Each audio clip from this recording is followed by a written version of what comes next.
This video will show you how to control the local and far end cameras. Move the camera by pressing the zoom in or zoom out button.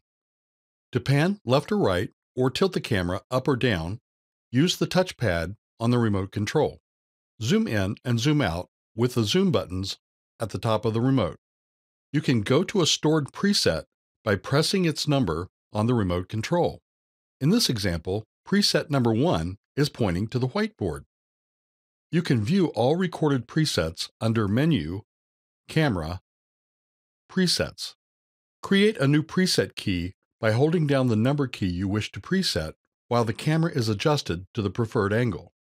A thumbnail image will be stored of that camera location.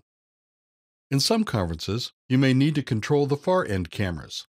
This is possible if the far end is also using a group series. Control the far end camera by clicking the menu on the remote control, select Cameras, then Far Cameras. You are now able to use your remote to control their camera. Enjoy your meeting.